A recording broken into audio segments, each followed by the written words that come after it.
Thank you. Oh, we do love you. Thank you. Come on, get it all out now. Come on. Get it all out.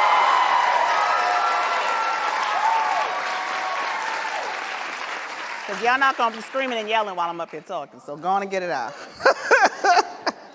Because we do love you. Thank you. So excited to be here tonight. I could not, this was the easiest yes, and I'm telling you, I said no a lot lately. This was the easiest yes that I have given in a long time. I'm so excited to be here. Thank you. Yes. This book has done things to me. And I want to jump right in, but I said I had to do this before I jumped in because I haven't seen you in a while. Yeah, we haven't. It's been, everything is like pre and post pandemic. But I haven't seen you in a while, and I said the very next time I saw you that I wanted to give you your flowers publicly, and I'm so glad it's this kind of forum because there's a thing that people don't know about our relationship that you probably don't even remember as a thing, but in 2018, it feels like back in 20, but when we met, we had a good time. Yeah. We were hanging out. Yeah. That's none of your business. But, and you said to me, I want to support you. We were talking, remember? And it was me, you, and a couple other people, and you said, I want to support you. And a lot of people say that. And because it was in a relaxed atmosphere, I just was like, oh, I would love that. And we didn't exchange information really. And you found me somehow. And you were the first celebrity in Hollywood to write a check for us. Oh.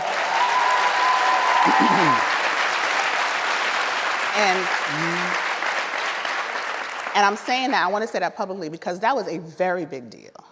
That was before literally anybody. And we hear a lot about the white ladies. Yes, we hear a lot about the this and that. We hear a lot about the people who said the time was running out, or time yes, absolutely. running out, or was up, or whatever. But before that happened, you took me by the hands and you said, I want to support you. Yeah. And you figured out how to do that, and you said, I'm gonna get other folks to support you. I did. And you ran down a list and you said, this person didn't write a check, that person didn't write a check. And I text them. And you did. And she did. And then them checks came.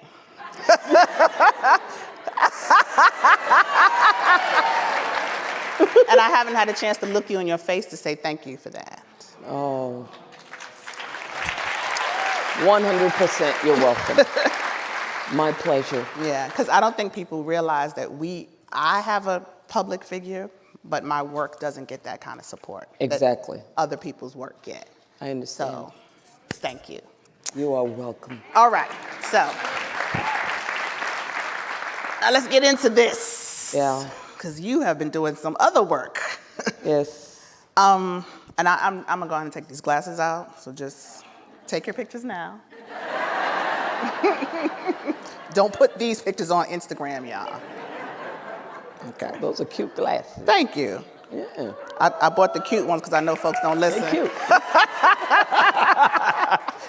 My mother picked these out. Hey, Mommy, I know you're here somewhere. Okay. So I've heard you say in interviews that you wrote this book during the pandemic. I did. Yeah. And you've told pieces of your story over the years, and lots of us have heard bits and pieces of your story, but you've never revealed this level of detail. And frankly, with your level of success, you never really had to, right? You could have lived the rest of your life never giving us this much detail about you. Walk us through how you came to this decision to write this book and share so much of the trauma you experienced as a child. I think that question has been the question that I've been most afraid of, because there are times when I'm thinking I actually don't know. But then But then I do know. I just felt like I had the worst existential crisis. I had a serious crisis of meaning during the pandemic. And it was a culmination of ending How to Get Away with Murder, and finally when you're busy, and you stop, and then you stop, and then the pandemic happened, and George Floyd happened, and Ahmaud Arbery happened, and Breonna Taylor happened, and then COVID happened, and that really shitfest of a election happened. Ooh. And then people were exposed, and everyone was exposed, and then all of a sudden, I just felt like what I compare it to, and I know it's a really messed up analogy, but I'm in the business of analogies. I imagine myself as like the first person who was ever on earth, alone, standing in front of an ocean and the sky and the mountains, before language was created, before psychology, before you knew that this was a heartbeat and these were feet, before any companionship or love. How do you make sense of your existence? How do you communicate it? How do you name yourself? How then do you go on with life? Who are you grateful to? That's how lost I felt I was. I'm not gonna lie. It's like I wanted someone to show me something. What are we here for? Are we honestly looking at a man who is being murdered on TV and we're debating it? And then with me, I'm thinking, so is fame it? So with all of that, I felt like with anything, it's just like when, your cell phone is being messed up. What do? You turn it off and you leave it off for a while, and then you turn it back on again, and it's renewed, right? That's what I felt like when I felt like I had to go back to the 8-year-old Viola. That Viola that I sort of left in Central Falls, I felt like she could tell me something, and that's why I wrote my story. Sometimes when you tell your story over and over again, you have your aha moments of meaning, of purpose. And that's why I wrote the book. But I felt like if I wrote it, Viola, you gotta write everything. You gotta leave it all on the floor. Yeah. So that's what I did.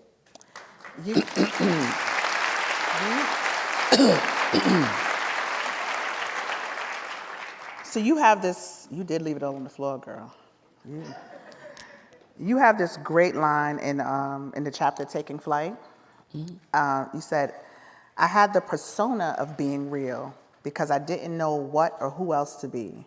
But being real and being transparent are two totally different things. Being real is wearing $15 shoes and being proud to wear them. Being transparent is saying, I'm always anxious. I never feel like I fit in. I need help. I wasn't transparent. Do you feel like this book has helped you be more transparent? And why is that important? I think that is probably the only way to live a life. And I wish there was some other way. I really do. I wish there were some shortcuts. But I feel that when you get to the end of your life, my new favorite saying is, I want to be brave. And I don't want to stumble into my grave saying that I wasn't brave enough. Because what is a legacy other than your truth, right? What is a legacy if you don't leave crumbs for people to live better? And I feel that we have become untethered. We have been, and we have disconnected. Yeah. from ourselves and each other because we don't want to be transparent. Yeah. Everything online is about being the boss bitch.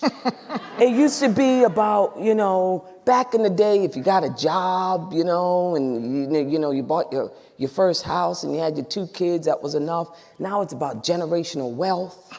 It's about, working 18-hour days and meeting each other in exhaustion. It's about all the external sort of factors of success. But then where do you go if you need a rope? I don't want to contribute to that narrative. Yeah. I don't. And I don't know, I personally don't know, I keep thinking about this line, because I think I have it in the book, the Anne Lamott line. I think so. Is you can either leave something for people or you can leave something in people. And I feel like that leaves something in people to show up and be seen. To say, I know that you see me marching and giving these speeches with my fist up, but when I go home, there are times when I don't feel value. There are times when I feel anxious. So guess what? When you feel anxious, you know it's okay. See, sadness, failure, anxiety, joy, peace, success, all operate on the same plane. Then the sadness and the anxiety and all of that is not a detour to your destiny. It's a part of it. Right. Right. And Right. that's why I want to be transparent, because listen, I don't have a cape.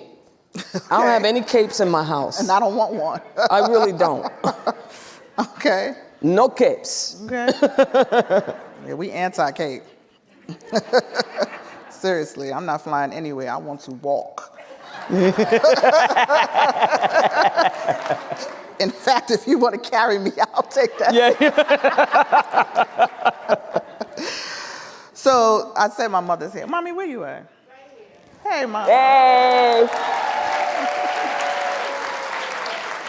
So your mother, like mine, is one of your personal heroes. Yes. You write so powerfully about her in the book. Yes, my I mama. do. May Alice. Oh, yes, May Alice. May Alice is something my else. mama. Yeah. Was it my mama, right? Yeah, my mama. My mama. My I loved mama. it. Y'all just got to read this book. It's good. Anyway. And I loved it. You were born in South Carolina, but raised in Rhode Island, which is such a jump. Ooh, but you speak so powerfully, you write so powerfully about her. Talk to me about your relationship with her. And has she read the book? No, she has not read the book. Oh, okay. Because I wondered about that. It took me a long time to have my mom read my book. But talk to me about your relationship with her, and what's that like now? I feel like it's a love affair. I feel like I'm being introduced to her for the first time. So because I can ask her questions from an adult perspective, instead of a child perspective, which is you may think it, but you know you don't say it. Yeah. So now I can actually ask her questions that are a little bit more risque. And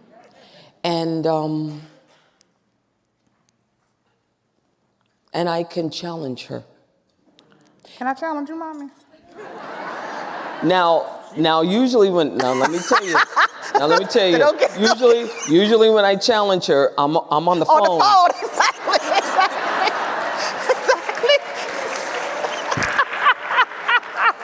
Viola said, "Don't get beat up on my account." Yeah. I mean, I challenge her on the phone, but it's a love affair. Yeah. Because now I don't care what anyone says. Once you get older, you really value your mom. Every day. You count it all joy. Absolutely. Yeah. Absolutely. One of the most powerful quotes in the book for me was, "Success pales in comparison to healing." That just, I kept coming back to that. I outlined it. It was such a good quote.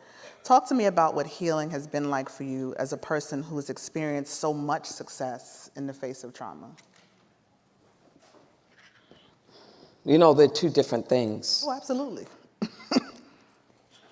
I mean, success really, listen, take what I'm about to say with a grain of salt. I'm very, very grateful for my life. I understand. I really am. I'm grateful for the awards. I'm grateful for all of it. And I do feel like it was hard work. Mm-hmm. But a huge part of it was luck, too, and blessings. Absolutely. And explain luck to anybody. Healing for me is something totally personal. Mm-hmm. And healing can only happen when you examine your life, when you unpack everything piece by piece and look at it, examine it, and make revelations. And sometimes that takes a lifetime. Mm-hmm. I always say, well, I've been saying lately, because I have to tell you, in the book, there were a few things that I took out and I put back in, and I took out and I put back in, took out again. I'm gonna get to that. I mean, oh my God.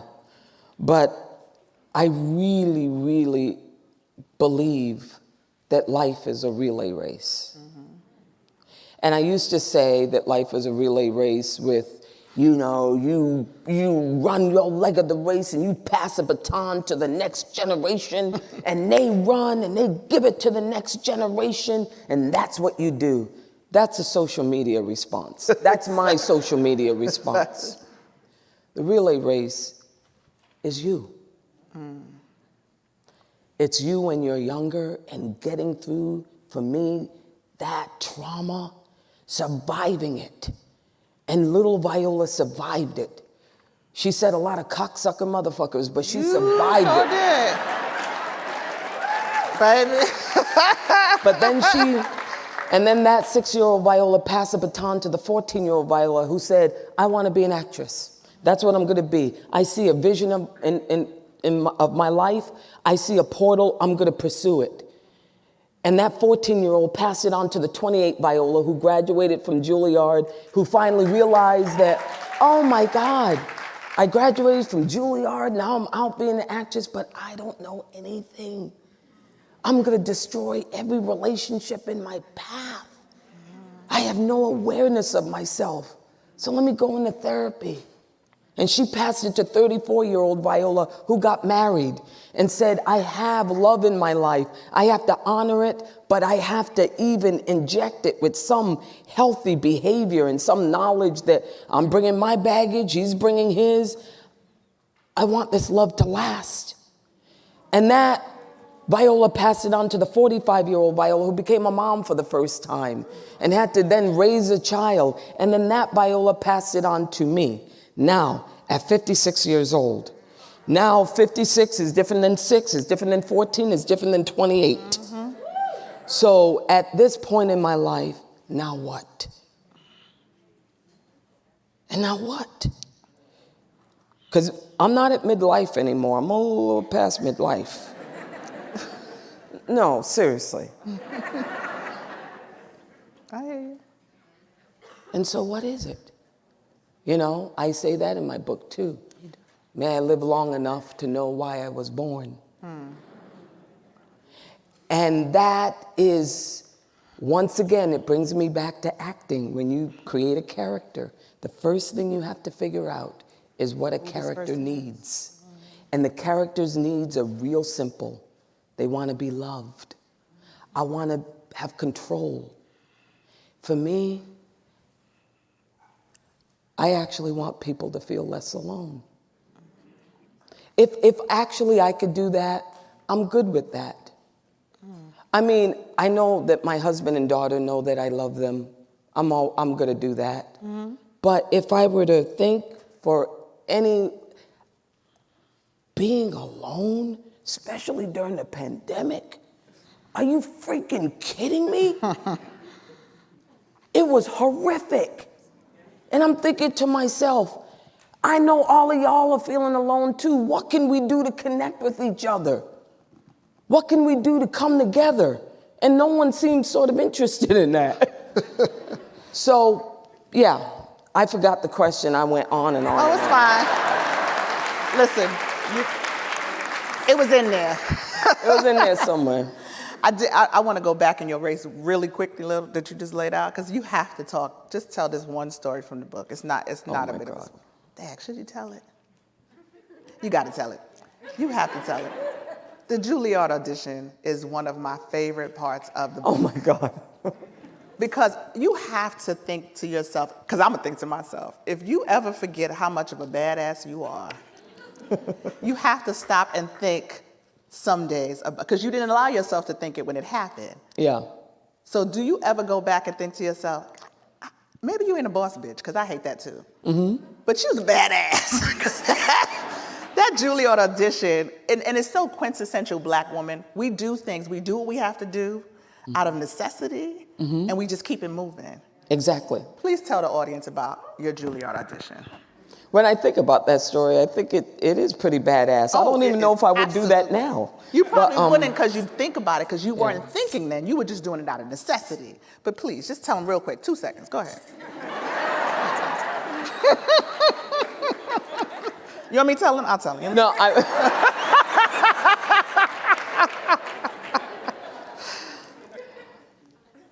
I was doing a play in Providence, and 7:30 is your half-hour call to go to the theater. But I had to audition for Juilliard, so I had a small window of time where I had to get on the train, 4 hours, go to New York, audition, and get back in time for my 7:30 curtain, okay? I didn't know the Juilliard audition really lasted a week. So I went to Juilliard, and in hindsight, I see myself with my head wrap that was silver, gold, purple, red. It was all kinds of shit happening in that headscarf. And a big purple sweater. No, it was a big red sweater, some big jeans. They were really big jeans. And I went with my audition. It was Miss Celie from Color Purple. And it was a classical piece, Martine from The Learned Ladies by Moliere. And I was like, I'm great. Now, I don't think anything like that now, but that time I said, I'm great. So I went in and I auditioned, and I took my scarf off before the audition, which I'm surprised I did that, because I don't know what was going on underneath that scarf. But I took the scarf off, I did my audition, and I felt like they were enthralled, but then I felt really nervous because I got to get back for 7:30. So I said, excuse me, but I need to know now if I'm in the school, because I only have 45 minutes before I have to go back to Providence and make my 7:30 call. So if y'all can get together and decide whether I'm in the school or not.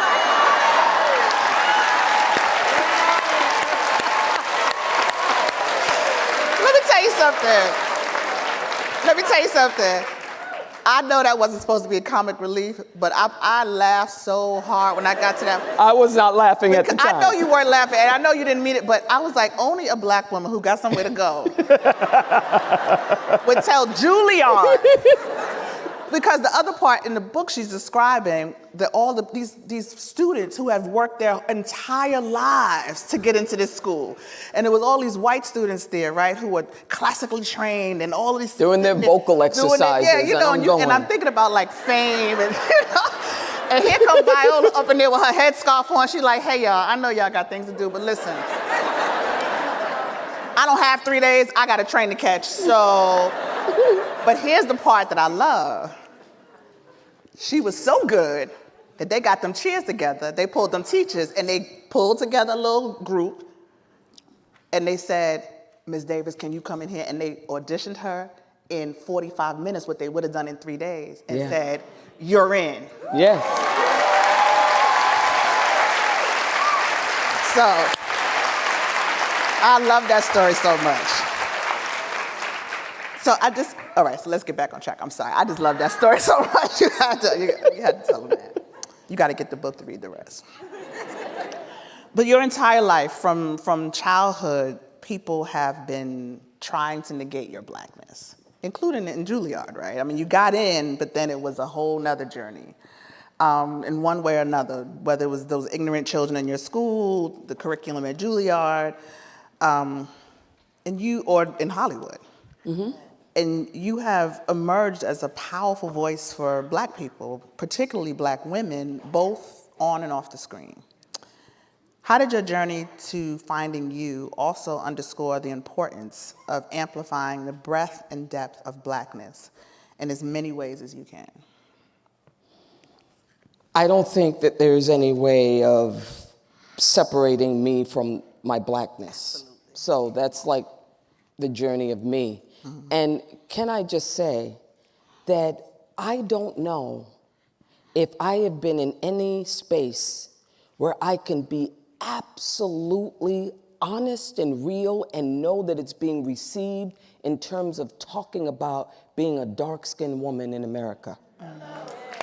You just, it's completely negated, even by Black people. Mm-hmm. I mean, you feel like there are people who you feel hold press conferences to talk about how unattractive we are. There are people who find that there's no problems. I've had friends, actually, or so-called friends in the past, who find it absolutely, without question, in the middle of a conversation, just saying, you know you're not attractive, right?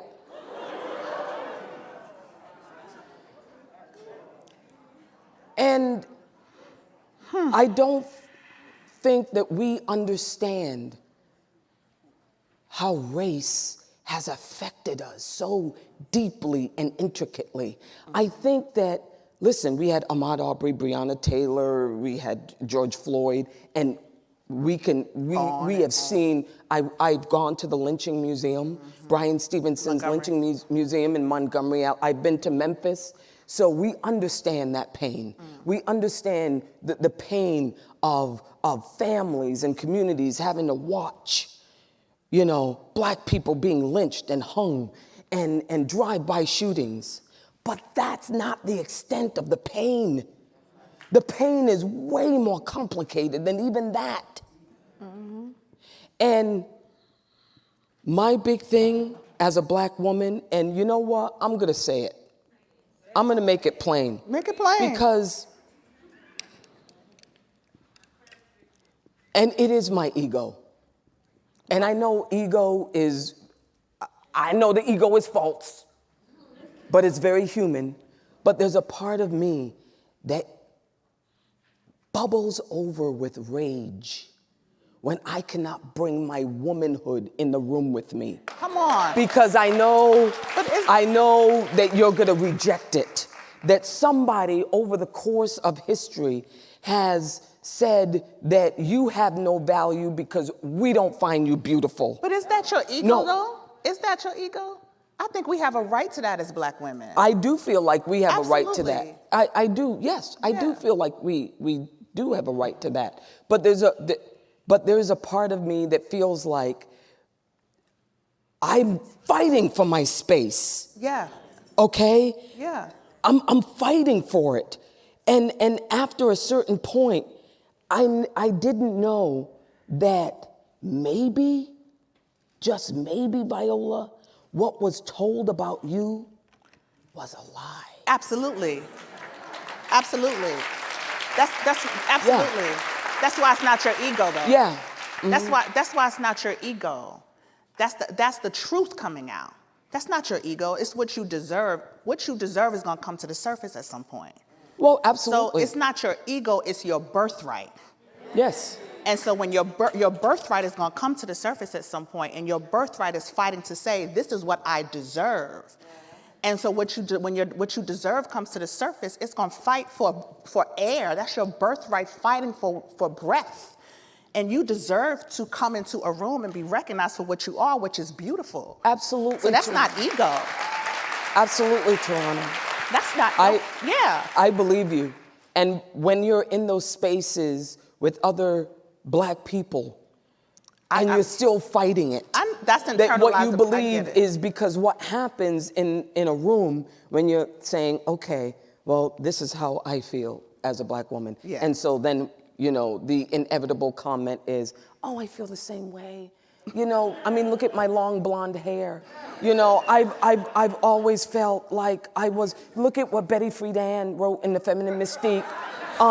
She wrote that, you know, we weren't allowed to put our names on credit cards.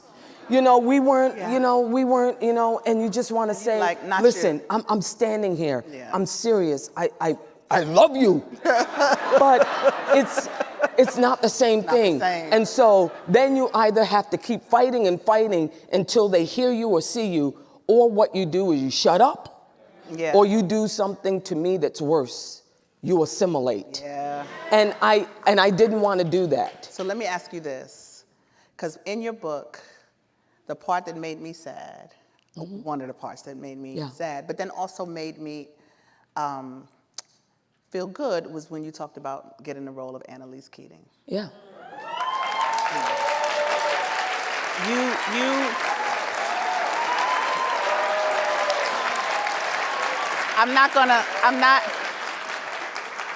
I may or may not binge watch How to Get Away with Murder when I feel away. I may or may not have watched many, many episodes.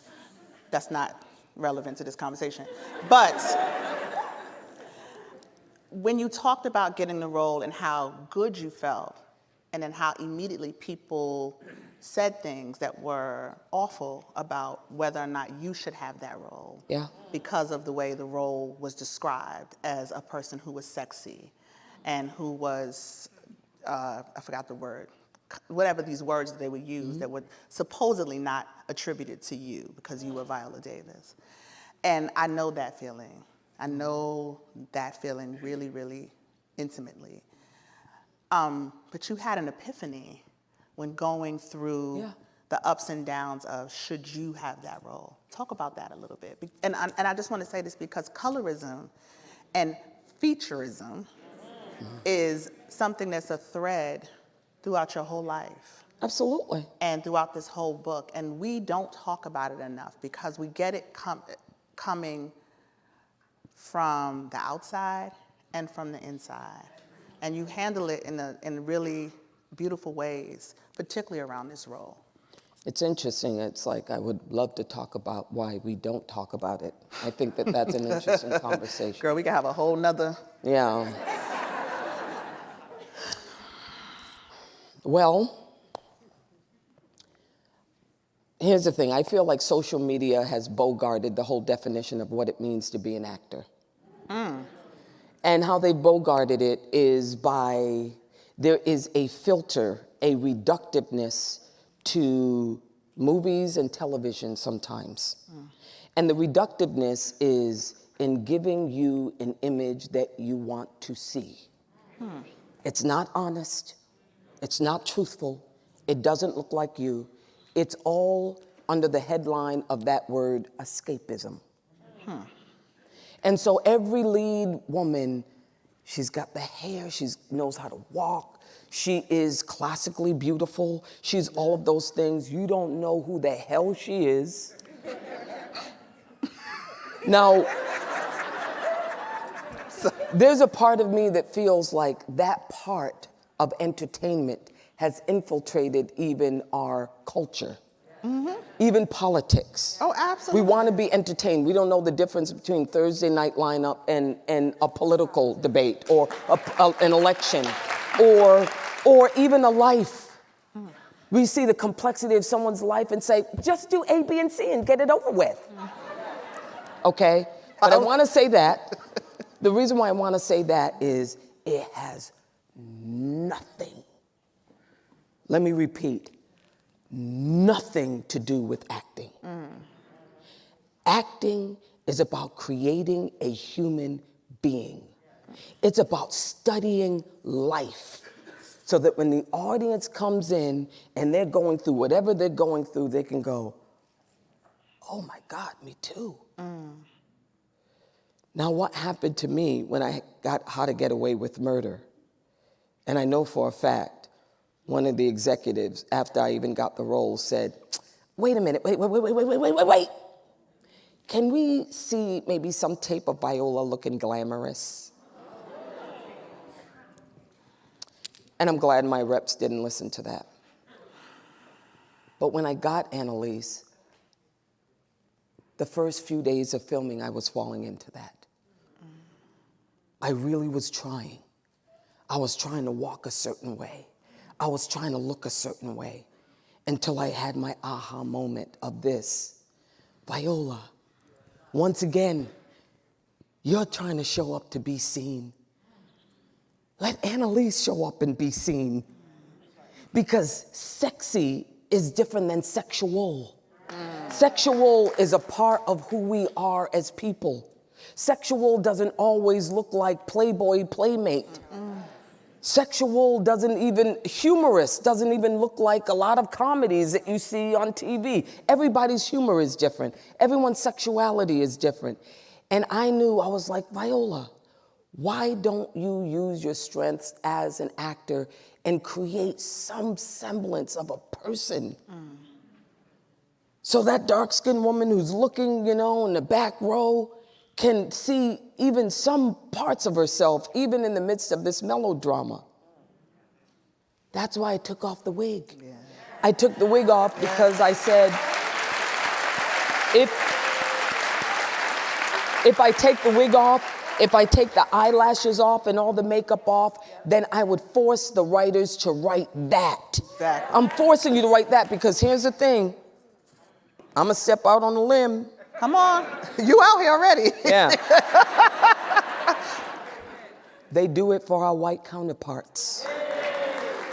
Come on. There are a lot of white counterparts out there that do, movies, and listen, they're beautiful to me, but they probably wouldn't be considered classical beauties, but there's a category for them. Mm-hmm. We celebrate their humanity. That camera's in their eyes, watching everything that transpires. Mm-hmm. With us, we have to be reborn into an image that is pleasing, that is an answer to 450 years of racist policies.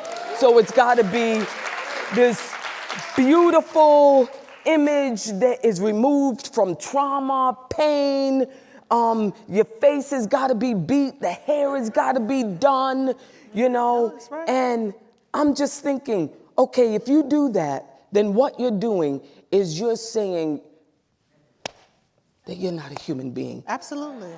Devoid of That's humanity. what you're saying. I didn't want to do that with Annalise. So I took the opportunity. Now, listen, we killed a lot of people on the set.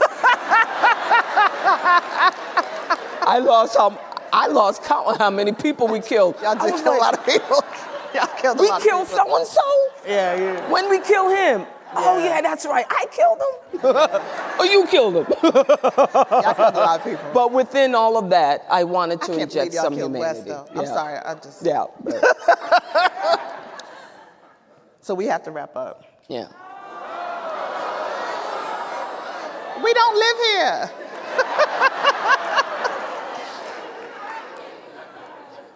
Before we take questions from the audience, I have to ask you this question.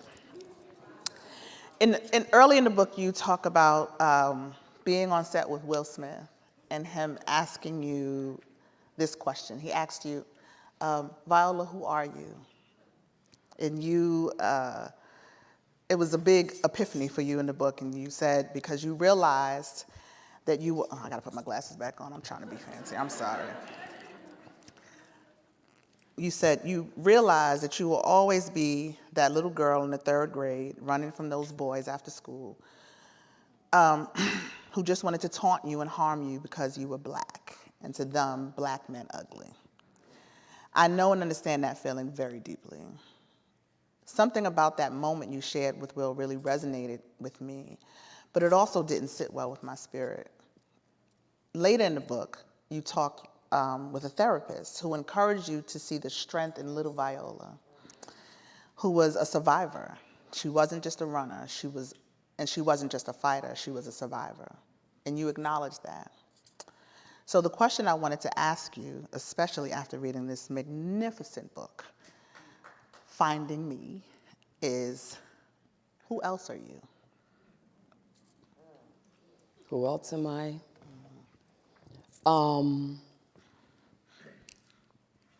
You know what? I thought to myself this morning, because Brene is right. Gratefulness is the most vulnerable emotion.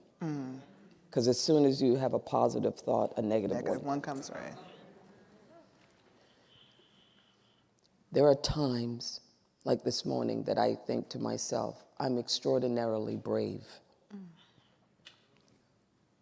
I am. I've jumped out of planes. I jumped out of one plane. Okay.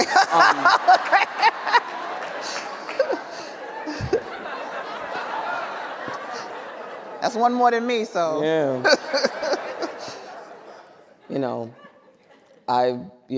I survived a very traumatic and painful childhood. And I still have a heart for people. I have not allowed it to make me bitter. I have not allowed it to shut me down. I still have humor.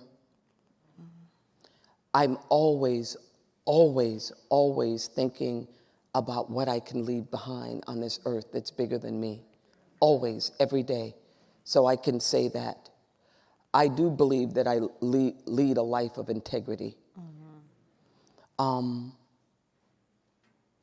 And I do believe that God really specifically designed me. And I have to say that Viola a lot of times is afraid. I have a lot of fear. A fear of being wrong, a fear of someone completely eviscerating me, a fear of being found out. But just like that one moment when you are jumping out of a plane, what happens is you get on a very, very small plane that is open, and I did it in Hawaii, and you're climbing up, up, up, and you're thinking to yourself the same thoughts you probably would think before you die.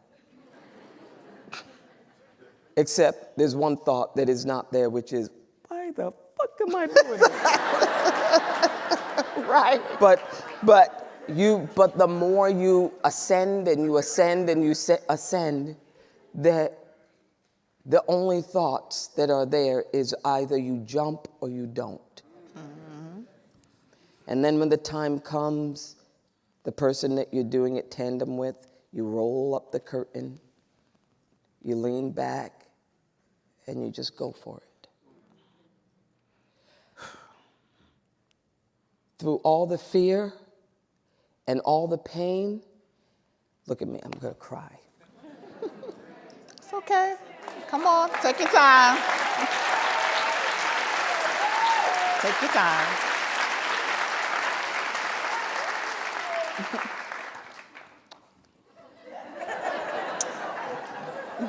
You're supposed to bring tissue. I know, I'm like,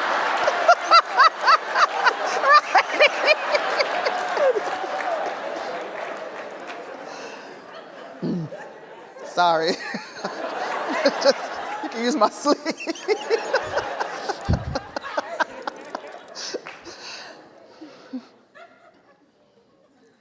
through all the pain and the trauma. Thank you.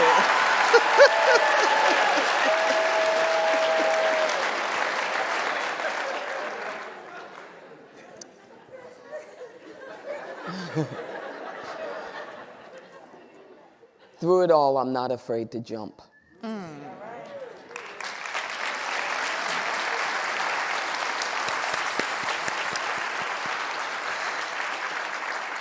I will tell you something, that writing my book was the hardest thing I've ever done in my life, outside of giving birth.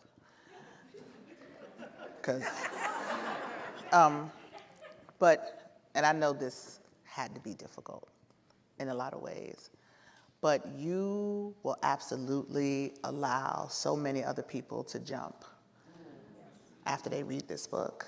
There's no question. I don't know many stories like yours, really. And I mean that and it's weird saying this because people have said so much to me, and I felt so weird when people say stuff to me about my book, but I get it now because I've read your book. I don't know many stories like yours. And seeing you and knowing you and looking at you, I'm so amazed by who you are and who you've become, knowing where you came from and what you came through. You are a miracle. Amen. You are.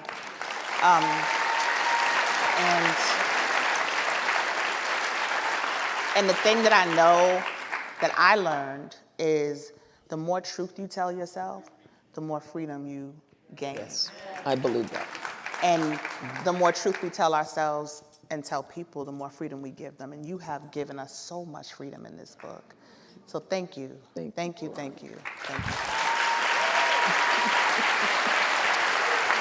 So we have some questions from the audience. I need the glasses again.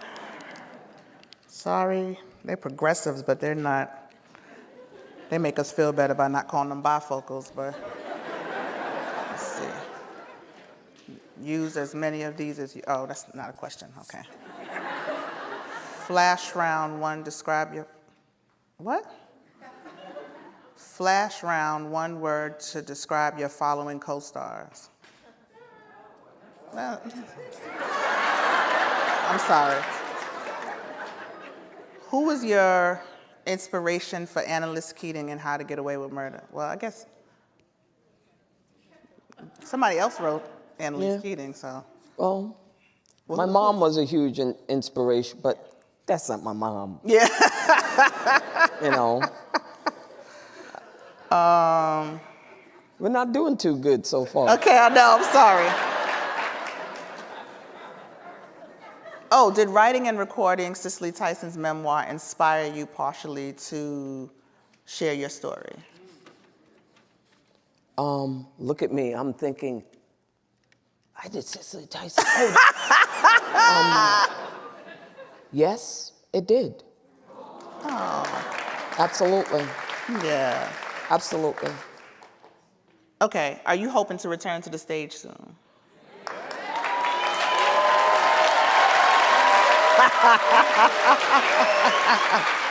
Absolutely, if it's the right play. I gotta come. I gotta come back with the right material. Well, this is sort of connected to that. What would be your dream role? You know, I have to say Hedda Gabler would be my dream role. Really? But only because it's hard. So look at me. Now I'm saying this now. I don't think I really mean it. But there's a high rate of success, but a high rate of failure with that one. Oh, y'all shouldn't. I can't read some of these, y'all. I'm sorry. I'm just gonna have to skip that. I'm sorry. What would you tell that young girl now if you could talk to her? Oh my God. I would tell her that she was enough. Mm-hmm. I really would.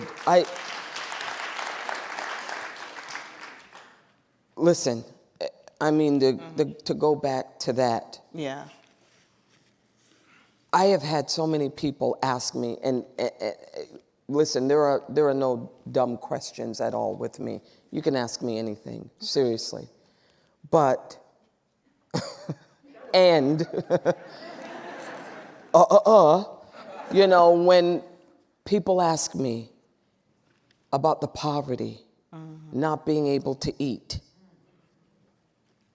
bedwetting, going to school smelling, shoddy plumbing never worked, no phone, sometimes no heat or electricity.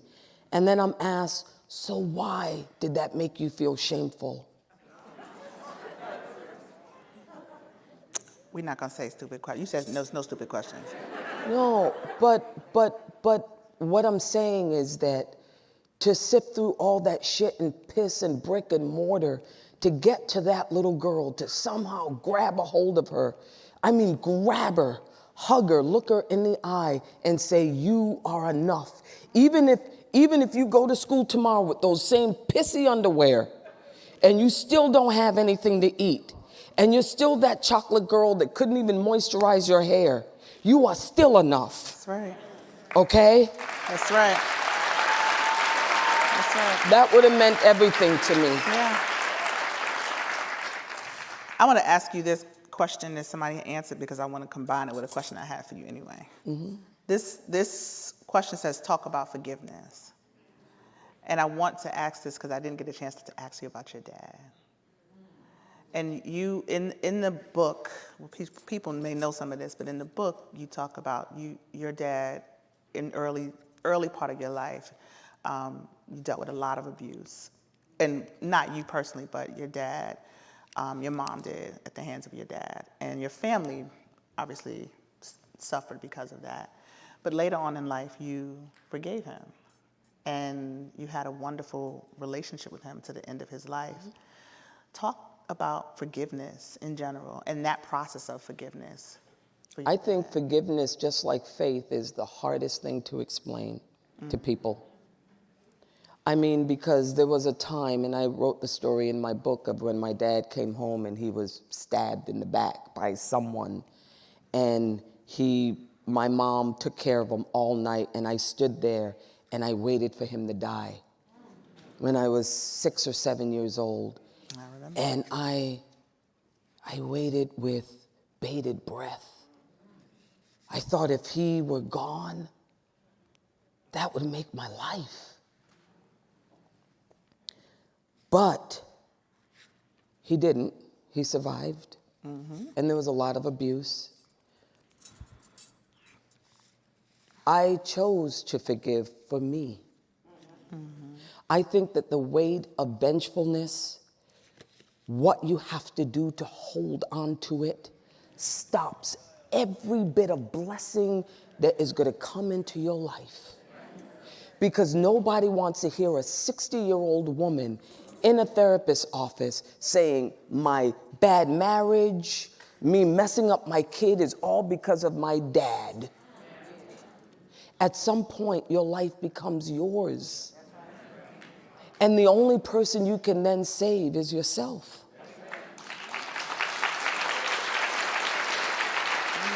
You know, I keep saying this, they say forgiveness is giving up all hope of a different past. I couldn't transform my father into anything else. Listen, all I have is my life. I can't trade it in for another life. It's all I have. I gotta figure it out. Forgiveness is one way of figuring it out. It's sort of letting yourself out of a prison. And then watching my dad die, which I could say is a privilege, but in the most deepest, painful way. Everyone dies, and yet no one tells you how to sit with someone when they're dying. Oh, yeah.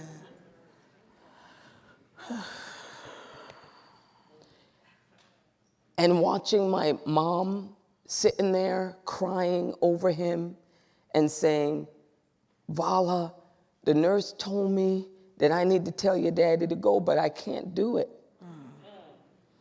I can't do it. And then I figured I had to do it. And he's holding his hand out to me, and I'm telling him to go, and that God loves him.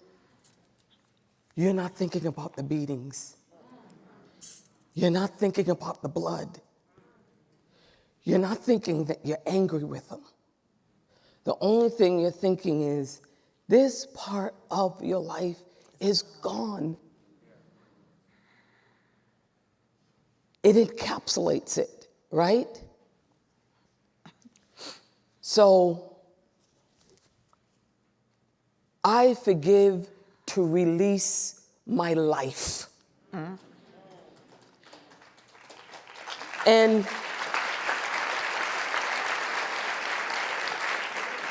I think that's why we carry everything from past generations into the next, into the next, into the next. because no one really examines anything. A lot of times they don't. They don't ever forgive. They just pass it on. They pass it on. They pass it on. Yeah. I do want to levitate when I die. I don't want to leave any stones. I want to look under everything. I do.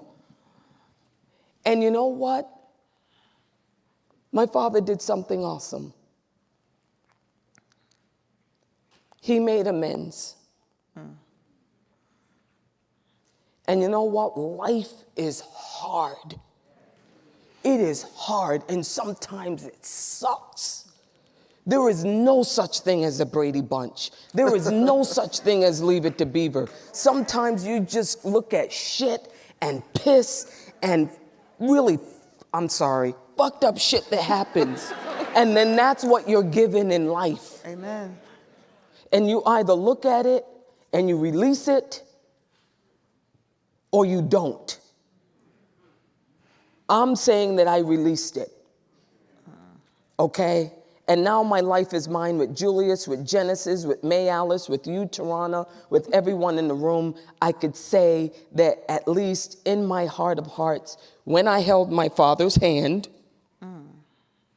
and told him that God loves him and I was going to take care of my mom, I really let him go.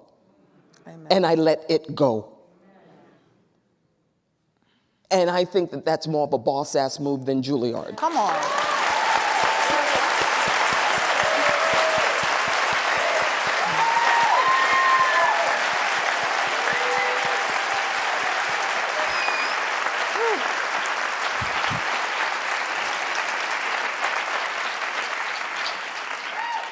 Y'all got any more questions? No, I was joking. Be quiet. Y'all you can't be yelling from the audience. So, stop. You had to put them on the card. Decorum. So, I think we've come to the end. This has been an hour that has been one of the best hours of my life. Really. Really.